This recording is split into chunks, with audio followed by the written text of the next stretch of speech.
Hi viewers, welcome to Mahamax. So Jatadhara November 7th అయితే cinema రాబోతుంది అనమాట. అసలు ఇంట్రెస్టింగ్గా ఉంది. ఒక టీజర్ కానీ ట్రైలర్ కానీ చాలా డిఫరెంట్గా ఉంది. నేను ఎప్పుడూ అసలు సుధీర్ గారి దగ్గర నుంచి ఈ టైప్ ఆఫ్ నేను అసలు ఎక్స్పెక్ట్ చేయలేదు. బట్ ఈసారి కొంచెం డిఫరెంట్గా రాబోతున్నారు. ప్రజెంట్ మనతో పాటు సుధీర్ బాబు గారు ఉన్నారు. ఆయన మాటలో తెలుసుకుందాం జటాధర ఎలా ఉండబోతుంది ఏంటి. నమస్కారం సార్. నమస్తే. ఎలా ఉన్నారు? I'm good. మీరు ఎలా ఉన్నారు? Super. First of all me looks కానీ అది కానీ చాలా బాగుంది, టీజర్లో కానీ ట్రైలర్లో కానీ. సో మా అందరినీ ఒక కొత్త ప్రపంచంలోకి తీసుకెళ్ళబోతున్నారు. సో మీకు ఎలా ఉంది ఆ ఫీలింగ్? Same excited, happy. ఒక ఆడియన్స్గా చెప్పాలి అనుకుంటే, బికాస్ నేను ఏ కథ చూస్ చేసుకున్నా ఒక ఆడియన్స్కి నచ్చుతుందా లేదా అన్న పాయింట్ ఆఫ్ వ్యూలో నుంచి చేస్తాను. సో ఒక ఆడియన్స్గా ఈ సినిమా గురించి చెప్పాలంటే ఒక ఫ్రెష్నెస్ కనిపించింది నాకు. మీరు చెప్తున్నట్టు ఒక కొత్త రకమైన కథ, అన్ని ఎలిమెంట్స్ ఉన్న కదా, ఏ సెంటర్, బి సెంటర్, సి సెంటర్లో వర్కౌట్ అవుతుంది కదా. మనం ఎప్పుడో చిన్నప్పటి నుంచి వింటున్న చందమామ కథలు, దాన్ని సినిమా పెద్ద తెర మీద చూసుకునే అవకాశం, అది కూడా ఈ ప్రజెంట్ టైం లైన్లో ఎలా వెళ్ళారు. అట్ ద సేమ్ టైం శివుడి గురించి ఎన్నో కథలు తెలుసు. ఆ కథలను ఇంకోసారి గుర్తు చేస్తూ ఒక కొత్త ఫినామినన్ని కూడా చూపిస్తాం. సో వెరీ ఎక్సైటెడ్, చాలా ఫ్రెష్గా ఉంది. యాజ్ ఎన్ ఆడియన్స్గా నేను చేశానని కాకుండా ఒక మంచి కొత్త రకమైన కథ చేశానైతే నమ్మకం ఉంది. సో స్టోరీలో మెయిన్గా నచ్చిన ఒక పాయింట్ ఉంటుంది. ఆ పాయింట్ హిట్ అవ్వగానే మనకి ఓకే చేద్దాం, అటువంటి పాయింట్ ఏదైనా ఉందా స్టోరీలో విన్నప్పుడు? దిస్ లాట్స్, ఇది మల్టీ లేయర్ ఉంది. ఒక 5-6 లేయర్స్ ఉంటాయి. అన్ని లేయర్లు it's very fresh. And at the same time దీనిలో ఏ ఒక్క లేయర్ తీసేసినా ఈ సినిమా వర్కౌట్ అవ్వదు. బికాజ్ అన్నీ go hand and hand. For example, నేను ఈ సినిమాలో గోస్ట్ అంటారు. ఆ గోస్ట్ అంటారు who doesn't believe in ghost. అసలు గోస్ట్ అంటారు క్యారెక్టర్లో తెలుగు సినిమాలో ఎక్కడా చూడలేదు. ఏమైనా చేశారో నాకు తెలియదు. చేసినా సరే గోస్ట్ అంటారు who doesn't believe in ghost అయితే షూర్గా ఉండదని నాకు గట్టి నమ్మకం. And at the same time ఈ లంక బిందులు, గుప్త నగలు, దానికి ఒక పిశాచి బంధనం ఉంటుంది అనేది, పిశాచి కాపలాగా ఉంటుంది ధనానికి అనేది మనం వింటూ ఉన్నాం చిన్నప్పుడు కథ. ఆ కథ ఫ్రెష్గా ఉంటుంది. అట్ ద సేమ్ టైం ఒక డివోషనల్ యాంగిల్ ఉంటుంది. శివుడి గురించి ఎన్నో కథలు మనకు తెలుసు. కొన్ని టెంపుల్స్ గురించి కొన్ని కథలు మనకు తెలుసు. ఆ కథలు చెబుతూనే ఇప్పుడు ప్రజెంట్ టైంలోనే ఆ ఫినామినల్ ఎలా యూజ్ చేయొచ్చు. అట్ ద సేమ్ టైం ఇది దేవుడు సినిమా ఒకటే కాదు, సైన్స్ అండ్ మైథాలజీ ఉన్న సినిమా. రెండు హ్యాండ్ ఇన్ హ్యాండ్ వెళ్తాయి. ఎక్కడైతే సైన్స్ లేదో అప్పుడు ఆ సైన్స్ పార్ట్ తీసాడు మళ్ళీ ఈ సినిమా వర్కౌట్ కాదు. సైన్స్ ఉంటుంది, మైథాలజీ ఉంటుంది. సో నేను చెప్తున్నాయని మీరు రేపు సినిమా చూసినప్పుడు మీకు అర్థం అవుద్ది ఏ కాంటెక్స్లో చెప్తున్నా అనేది. So ghost Hunter, so do you believe in ghost? I believe. Okay. ఏదైనా ఎక్స్పీరియన్స్ లాంటిది ఏమన్నా లేకపోతే? అంటే ఎక్స్పీరియన్స్ అంటే గోస్ట్తో మాట్లాడడం, గోస్ట్ని చూడడం కాదు. కానీ ఈ సినిమా నేను చేసిన తర్వాత, ఈ సినిమా చేసే ముందు కూడా కొన్ని డాక్యుమెంటరీస్ నేను చూశాను. కొన్ని పారానార్మల్ రీసెర్చెస్తో కొన్ని డిస్కషన్స్ అవుతూ ఉన్నాయి. వాళ్ళు చేసిన కొన్ని ఇవి కూడా. అక్కడి నుంచి నాకు అర్థమైంది, okay this could be a ghost entity. అట్లాగా అనిపించింది. అంటే మనం చాలాసార్లు ఏంటంటే, కొందరు మనం ఫర్ ఎగ్జాంపుల్ ఎక్కడైనా ఒక ప్లేస్కి వెళ్ళామంటే ఉన్నట్టుండి మనం ఒక హాంటెడ్ ప్లేస్కి వెళ్ళాలంటే భయం వేస్తూ ఉంటుంది, పల్స్ పెరుగుతుంది, చెమటలు వచ్చేస్తూ ఉంటే, సౌండ్ వస్తుంది, అటు పక్క ఏదో చూస్తాం. సో ఇట్లాంటివన్నీ మనం కొన్నిసార్లు అలా భయపడినా సరే మనం ఏదో ఓకే గాలి వలన ఏదో అయి ఉంటుంది, లేకపోతే ఏదో చిన్న పురుగు బల్లి అలా వెళ్ళింది, సో ఆ సౌండ్ అనుకుంటాం. లేకపోతే పాత పడిపోయింది ఇల్లు కాబట్టి మన అడుగులే కొద్దిగా ఎక్స్ట్రాగా అలా వైబ్రేషన్స్కి అలా కదులుతుందో సౌండ్ వస్తుంది అనుకుంటాం. కానీ కొన్నిసార్లు ఏంటంటే మనం ఏదైతే కోఇన్సిడెన్స్ అనుకునేది maybe it is there, maybe there is some entity. అంటే గోస్ట్ హంటర్స్, గోస్ట్ బస్టర్స్ ఏం చేస్తారంటే వాళ్ళ దగ్గర కొన్ని ఎక్విప్మెంట్స్ ఉంటాయి. ఈఎంఎఫ్ మెషిన్ అని ఉంటుంది. ఈఎంఎఫ్ మెషిన్ ఏంటంటే ఒక ఎనర్జీ అని ఉందా అని డిటెక్ట్ చేస్తుంది. ఏదో ఒక ఎనర్జీ, అది నెగిటివ్ పాజిటివ్ అనేది ఇట్ డిపెండ్స్ లేటర్. అప్పుడు అది మనం ఏంటంటే మనకి ఇంతకుముందు మనం యాజ్ అ కామన్ మ్యాన్గా మనం క్యారీ చేయము, మనకు తెలియదు అది ఎలా రీడ్ చేస్తుందో. సో ఆ ఈఎంఎఫ్ మెషిన్ పెడితే కొన్ని రీడింగ్స్ వస్తాయి. థర్మల్ కెమెరా అన్నప్పుడు మన కంటికి కనిపించింది కొన్ని వేవ్స్ అవి కనిపిస్తాయి ఆ కెమెరాలో. ఇప్పుడు ప్రిడేటర్ చూసి ఉంటే కనుక you can see they some kind of thing. ఇప్పుడు మొత్తం ప్లేన్ ఉంటుంది, కొన్ని చోట్ల ఇలా పెట్టంగానే they some kind of energy. So అట్లాంటివి ఉన్నాయి. So when I look back and say మనం కొన్నిసార్లు కోఇన్సిడెన్స్ అనుకునే maybe there is some ghost there. So దానికి కొద్దిగా ఎక్స్పర్టీస్ కూడా కావాలి. ఇప్పుడు మనం ఏదో మెషిన్ తీసుకొని వెళ్ళి ఇప్పుడు జనరల్గా మన వాచ్ దాని పక్కన పెట్టినా సరే కొన్నిసార్లు ఎనర్జీ కనిపిస్తుంది. సో అట్లాంటిది కొద్దిగా ఎక్స్పీరియన్స్ ఉండాలి. కొంత పారానార్మల్ రీసెర్చ్ వాళ్ళకి తెలుస్తుంది, వాళ్ళు అన్నీ చెక్ చేస్తారు, చెక్ చేసి అప్పుడు తెలిసి ఇక్కడ ఏమీ లేదు కానీ ఎనర్జీ వస్తుంది, దెన్ దట్స్ వేర్ ఇది ఉందని. అంటే మనకి ఈ ఫిల్మ్లో కూడా ఒక చోట ఎక్స్ప్లెయిన్ చేస్తాం అపరిషన్స్ అని. అపరిషన్స్ అంటే పొగ రూపంలో కనిపించడం. గోస్ట్ మనతో ఎలాగా కమ్యూనికేట్ చేస్తాయంటే త్రూ అపరిషన్స్ అంటే పొగ రూపంలో కనిపించడం. పోల్టర్జిస్ట్ అని ఇంకోటి ఉంది, అదేంటంటే మన ప్రమేయం లేకుండా వస్తువులు ఉన్నట్టు కదలడం. సో మనకి ఇలాంటివి జరుగుంటాయి, మనకి గాలి వలన జరిగింది అనుకుంటాం. సో మేబీ ఒక paranormal research they can say perfectly okay ఇక్కడ ఏమైనా ఎంటిటీ ఉందా లేదా అనేది. అండ్ గోస్ట్లో కూడా దిర్ విల్ బీ గుడ్ స్పిరిట్స్ ఉంటాయి, బ్యాడ్ స్పిరిట్స్ ఉంటాయి. నాట్ ఎవ్రీ ప్రతి ఒక్కసారి కనిపించిన మన ఇంటరాక్ట్ అయిన స్పిరిట్ బ్యాడ్ అవ్వాల్సి మనకి హాని చేయాలని ఉండకపోవచ్చు. సో అట్లాగా అట్ ద సేమ్ టైం కొన్ని నెగిటివ్ ఎనర్జీస్ కూడా ఉంటాయి, హార్మ్ చేయడానికి. They don't like you being there in the space. So అట్లా ఉంటుంది అనమాట. సో బేసికలీ దాని గురించి ఇంకొద్దిగా నాలెడ్జ్ రావాలంటే ఈ సినిమా చూస్తే కొద్దిగా నాలెడ్జ్ వస్తుంది, తెలిసిపోతుంది. యా కొద్దిగా. ఓకే. సో ఇప్పుడు ప్రెజెంట్ జనరేషన్ అంతా ఏంటంటే లైక్ అవన్నీ మూఢనమ్మకాలు, గోస్ట్లు ఇవన్నీ నమ్మం. సైన్స్ టెక్నాలజీ ఎక్కువ డెవలప్ అవుతున్న టైంలో మంది. సో ఇటువంటి టైంలో సో ఈ పాయింట్ పర్టికులర్గా వెళ్తుందంటారా, రీచ్ అవుతుందంటారా? అందుకని ఈ సినిమా ఏంటంటే that's what I'm just saying, this is not a film only for people who believe in ghosts or who believe in God. It's for people who doesn't believe also, who believes in science. So science believe చేసే వాళ్ళకి కూడా ఇది address అవుద్ది. Because we're trying to say in a bigger perspective ఏంటంటే దేవుడు అంటే ఏంటి, నీలో ఉండే ప్రేమ దేవుడు, దయ్యం భయం వచ్చి దయ్యం. ఆ రెండు ఎక్కడ ఉంటాయి? నీలోనే ఉంటాయి, మనలోనే ఉంటాయి. So basically we are trying to explain everything in a scientific way also. It's not about just ఏదో ఉంది దయ్యం లేదు ఉంది దేవుడు అలా, అది కూడా కాదు. సో పీపుల్ హూ కనెక్ట్ దేవుడు అనేది పాజిటివ్ ఎనర్జీగా తీసుకుంటారు, ఆ పాజిటివ్ ఎనర్జీగానే చూపిస్తాం. ఓకే. సో చిన్నప్పుడు మనకి జనరల్గా మనం ఎక్కడన్నా లైక్ పల్లెటూరులో ఎగ్జాంపుల్ తీసుకుంటే చాలామంది లేడీస్కి వీళ్ళకి గాలి సోకింది అంటూ ఉంటారు. సో అది మీరు వినే ఉంటారు నాకు తెలిసి. సో అటువంటివి ఏమన్నా మీరు చిన్నప్పటి నుంచి ఏమన్నా చూసారా? ఇట్లా లైక్ అట్లాంటివి ఏమన్నా బిలీవ్ చేస్తారా? అదే బిలీఫ్ అనేది that's what I'm saying. I believe when there is one person. ఇప్పుడు నేను గుడికి వెళ్ళినప్పుడు ఊగిపోతూ ఉండేవాళ్ళు. So I saw that and somewhere I could feel that was real. I don't know the reason, ఎందుకు ఎలా వాళ్ళు ఫేక్ చేశారని అవన్నీ పక్కన పెడితే, now you watch, now I see this film and how it is, how it can do certain things అనేది కొద్దిగా stronger belief వచ్చింది. సైన్స్ ద్వారా కూడా చెప్తున్నాం కాబట్టి అలా అది చూడడం అయితే జరిగింది. కొన్ని ఇదే నటిస్తున్నాడు ఆ టైప్లో అనుకునే వాళ్ళని, కొన్ని కాదు, దెర్ ఇస్ సంథింగ్ అని అనిపించింది. Yeah, things like this. So horror films ఇవి రెగ్యులర్గా బాగా వాచ్ చేస్తుంటారా? ఫ్రీక్వెంట్గా? లేదు, తక్కువ. అసలు హర్రర్ టచ్ కూడా చేయరు, చాలా తక్కువ. సో ఏ టైప్ ఆఫ్ అంటే జోనర్స్ మీకు చాలామందికి ఒక్కొక్క జోనర్ ఇష్టం ఉంటూ ఉంటుంది. సో మీకు ఏ టైప్ ఆఫ్ జోనర్ ఇష్టం ఎక్కువ? అంటే anything motivational, inspirational, okay, that can inspire me as a person. అట్లాంటి సినిమాలు నేను ఎక్కువ ఇష్టపడతాను. యా, మోస్ట్లీ స్పోర్ట్స్ డ్రామా అది ఎక్కువ చూసాను. ఈ సినిమాకి వచ్చేటప్పటికి I saw lot of horror films తిరగేసాను. బెస్ట్ హారర్ ఫిల్మ్స్ అన్నీ చూసా. Because it will help in some way. Because ఒక బెంచ్ మార్క్ పెట్టుకోవచ్చు మంచి హారర్ ఫిల్మ్ ఉన్నప్పుడు. బికాస్ దీనిలో కొంచెం హారర్ ఎలిమెంట్ కూడా ఉంటుంది, అక్కడక్కడ కొద్దిగా ఇంటెన్స్గానే హారర్ ఉంటుంది. సినిమా మొత్తం హారర్ అయితే కాదు. సో అట్లా దానికోసం అవి కూడా చూశాను.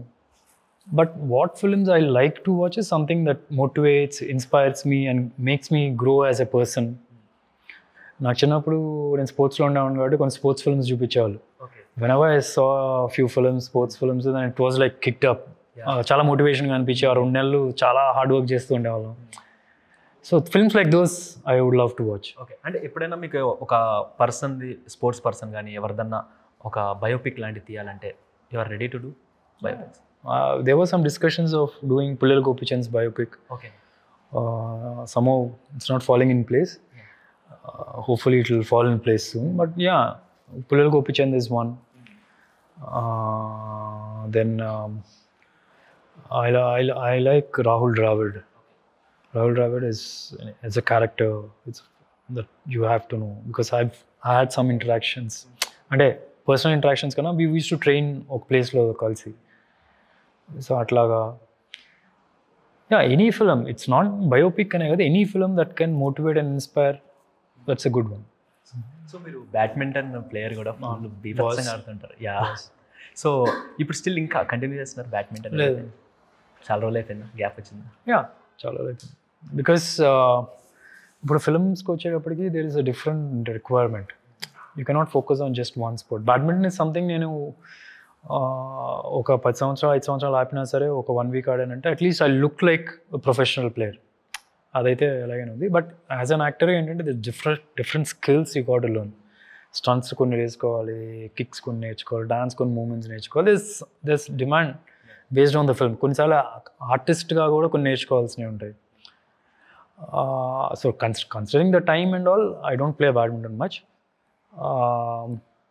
ఆల్సో బికాస్ ఐ డోంట్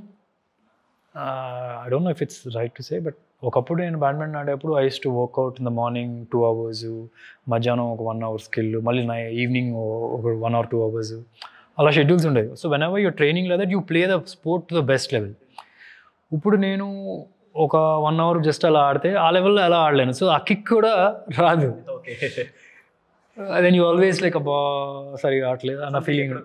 ఎక్కడో అంత ఎంజాయ్ చేయం. ఓకే. సో అంటే ఒక ఫ్లాప్ సినిమా చూసిన దానికి, మనం చేసిన ఫ్లాప్ సినిమా చూసిన దానికి, ఒక హిట్ సినిమా చూసిన దానికి తేడా ఉంటుంది కొంచెం ఉంటుంది.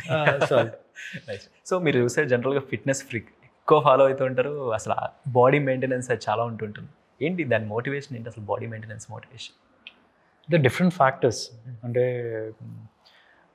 స్టార్టింగ్లో వచ్చినప్పుడు నాకేంటంటే హీరోగా ఒక అతను ఉన్నప్పుడు నాకు హీరో అంటే ఫిట్గా ఉన్నాడు, స్ట్రాంగ్గా ఉన్నాడు, స్టంట్స్ అన్ని చేయగలడు. It was my ideology starting. So దానివల్ల ఒక మోటివేషన్ వచ్చింది. లేటర్ ఒక సినిమాకి దానిలో ఇలా ఉంటే షార్ట్ బాగుంటుంది అంటే దానికి ఒక motivation. So something inspired me at some point of time. And ఇలాగా మీరు అడుగుతున్నారు క్వశ్చన్స్. ఈ question also inspire because that's become my identity. తెలుసో తెలియకు నేను చేసింది సినిమా కోసం అండ్ క్యారెక్టర్స్ కోసం అయినా మీలాంటి వ్యక్తులు ఇలా క్వశ్చన్ అడుగుతున్నప్పుడు that's become my identity. For me to retain that also is one thing. But ఓవరాల్గా in case I still look back and say, నేను సినిమాలో రాకముందు కూడా ఇలాగే ఉన్నాను. Okay. So they were times in between this there no motivation, but still I was still doing it. Like పొద్దున్న మనం లేసి భోజనం అలా చేస్తాం, ఐ మీన్ పడుకుండా ఎలా పడుకుండా, it's like that lifestyle అయిపోయింది. ఐ వుడ్ క్రెడిట్ మా అమ్మగారు హూ మోటివేటెడ్ మీ టు మనం మంచిగా తినాలి, మంచి హెల్తీ ఫుడ్ తినాలి, ఎక్సర్సైజ్ చేయాలి, నీట్గా డ్రెస్ అయ్యి వెళ్ళాలి అని. మా అమ్మగారు చిన్నప్పటి నుంచి అది ఉంది somewhere. So maybe because of that అనుకోండి. ఓకే. సో మీరు అంటే ఇంత బాడీ ఇది మెయింటైన్ చేస్తున్నారు కాబట్టి జనరల్గా ఏం తింటూ ఉంటారు? డైట్ కానీ ఏమైనా ఉంటుందా పర్టికులర్? ఈ డైట్ ఫాలో అవుతూ ఉంటారు? It's balance of everything. And direct sugars ఒకటే తీసుకోండి. డైరెక్ట్గా షుగర్ వేసుకొని స్వీట్స్, చాక్లెట్స్ అవి తిన్నాను. ఓకే. వెరీ రేర్గా. మేజర్గా ఎవ్రీ మీల్లో కార్బ్స్ ఉంటుంది, ప్రోటీన్ ఉంటుంది, ఫ్యాట్స్ ఉంటుంది. ఓకే. బేసికలీ పోర్షన్ కంట్రోల్ ఉండాలండి. పోర్షన్ కంట్రోల్ అంటే మంచిది అని చెప్పి ప్రోటీన్ ఇంత తినలేం, సో అట్లా తిన్నా వేస్టే. So you got to know protein అయితే ఇంత తినొచ్చు, ఓకే, కార్బ్స్ అయితే ఇంత తినొచ్చు, ఫ్యాట్స్ అయితే ఇంత తినొచ్చు. ఇదే రేషియో. సూపర్. కడుపు ఇక్కడ తినకూడదు, ఇక్కడ తినాలి. ఓకే. ఇక్కడ తింటే చాలు. ఓకే. సో లైక్ అంటే మానస్ని చూసినప్పుడు కూడా అనిపిస్తుంది మీరు ఇద్దరు బ్రదర్స్లా అనిపిస్తారు. ఎక్కడ కూడా ఒక ఫాదర్ సన్ లాగా అనిపించదు. సో మానస్ కూడా ఎక్కువ జిమ్నాస్టిక్స్ చేస్తూ he is very interested in, I think films. He's been training for few years now. ప్రస్తుతానికి అయితే క్రికెట్ పిచ్ పట్టింది. Okay. So he's playing lot of cricket and he's doing the other things, dance, fights అన్నీ చేస్తున్నాడు. He's interested in films. He'll come.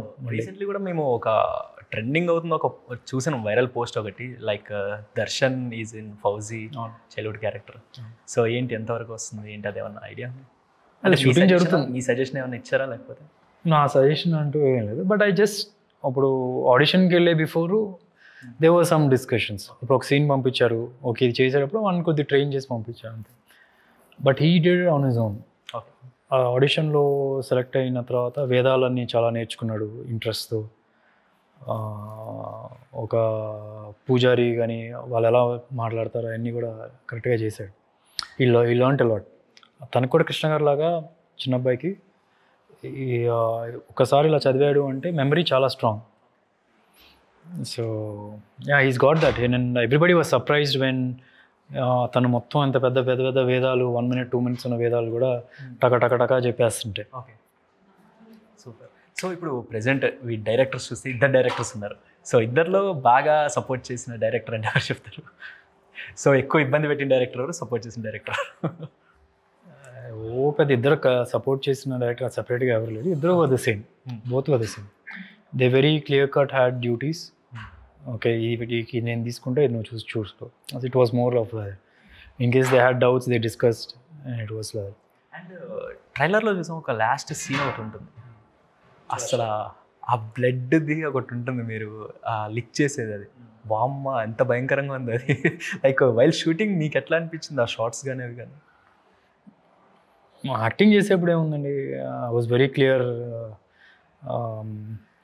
అంటే acting చేసేటప్పుడు ఇది చేసేది కరెక్టా కాదా అదే చెక్ చేసుకోవడం, దాంతో చేసేయడమే. If you feel it is right for the scene then you just have to do it. కొద్దిగా కేర్ తీసుకుంది ఏంటంటే బ్లడ్ కొద్దిగా నోట్లో వెళ్తుంది కాబట్టి it is something you can orally తీసుకోవచ్చు ఆ టైప్ ఆఫ్ బ్లడ్ లేదా చెక్ చేసుకున్నాం. అది కొద్దిగా మొత్తం మట్టిగా ఉంది, చిన్న ట్రాన్స్పరెంట్ గ్లాస్ వేసి గ్లాస్ మీద యూ పుట్ ద బ్లడ్, ఎడ్జెస్లో కొద్దిగా గిడ్డ వేసి ఆ టైప్ ఆఫ్ కేర్ తీసుకున్నాం. అంతే. శిల్పా గారు అండ్ సోనాక్షి గారు, they have done really good in this film. వాళ్ళకి మంచి రికగ్నేషన్ వస్తుంది వాళ్ళు చేసిన రోల్స్కి. ఎక్కడ వాళ్ళు హిందీ వాళ్ళలాగా అని అయితే ఎక్కడ అనిపించదు, ప్రాపర్గా తెలుగు అమ్మాయిలాగానే అనిపిస్తారు టోటల్లీ. శిల్పా గారితో పెద్దగా సీన్స్ లేవు నాకు తనకి, except for 1 or 2 scenes. Sonakshi గారితో దేర్ ఇస్ ఎనఫ్. క్లైమాక్స్ సెక్షన్లో ఆల్మోస్ట్ 15 minutes అలా ఉంటుంది. Dev done a very good job.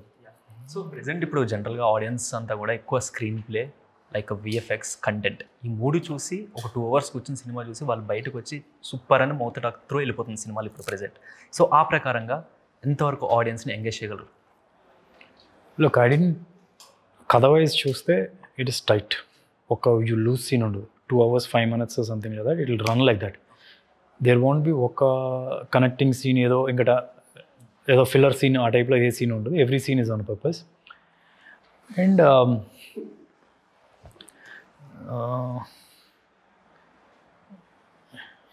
Question ఎక్కడో I don't know why I go blank sometimes like that. ఏ క్వశ్చన్ ఏంటన్నారు? కంటెంట్ పరంగా ఆడియన్స్ని ఎంతవరకు ఎంగేజ్ చేయగలరు? ఇట్స్ టోటల్గా it's 2 hours 5 minutes kind of film. ఒక వేస్ట్ సీన్ ఉండదు. అండ్ ఇట్స్ వెరీ ఫ్రెష్, చాలా ఫ్రెష్గా ఉంటుంది కథ, చాలా ఫ్రెష్గా ఉంటుంది. అండ్ అదే ఇప్పుడు దాకా నేను చూస్తే కనుక ఎడిట్ వరకు నేను చూశాను. స్టోరీ పేపర్ మీద చాలా స్ట్రాంగ్, ఎడిట్ చూశాను. అండ్ ఇట్ ఈస్ టైట్గా ఉంది. All we have to do is కొద్దిగా విఎఫ్ఎక్స్ కరెక్ట్గా చేసి మంచి sound effects and sound design ఉందంటే కనుక దిస్ ఫిల్మ్ విల్ వర్క్ అన్న ఫీలింగ్ అయితే ఉంది.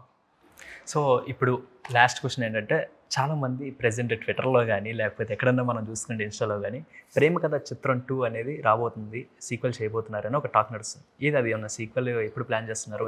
ప్రేమ కథ చిత్రం 2 అని చేసినట్టున్నారు కదా ప్రొడ్యూసర్. మీరు లెట్స్ సీ. మారుతి గారు అప్పుడు నేను ఒక్కడనే ఉంటే సరిపోదు, మారుతి గారు ఉండి నేను ఉంటేనే కరెక్ట్ అది. Because that film credit goes to Maruti garu and later it comes to me అన్న నా నమ్మకం. Because the idea, the story, Maruti garu was the one central ఐడియాకి. సో నాకన్నా ఎక్కువ క్రెడిట్ ఆయనకు కూడా వెళ్ళాలి. సో మేజర్లీ చేస్తే ఇద్దరం కలిసే చేయాలి. అండ్ మేబీ రాజా సాబ్ అవుతుంది, maybe later some time. So we're all waiting for that also. Super. So జటాధరాతో November 7th అయితే రాబోతున్నారు. అండ్ మేము కూడా చాలా ఈగర్లీ వెయిట్ చేస్తున్నాం సినిమా, ఎందుకంటే మీకు మంచి సక్సెస్ రావాలి, అలాగే నెక్స్ట్ ఇంకా ఇట్లాంటి డిఫరెంట్ జోనర్స్తో మమ్మల్ని అందరూ టచ్ చేయాలని కోరుకుంటున్నాం. అండ్ ఆల్ ద బెస్ట్ అన్న. Thank you so much. So guys చూసారు కదా, ఇదన్నమాట special chit chat with Sudheer Babu garu. So మరొక ఇంట్రెస్టింగ్ చిట్ చాట్తో మీ ముందు ఉంటాను. Your Sanjay signing of.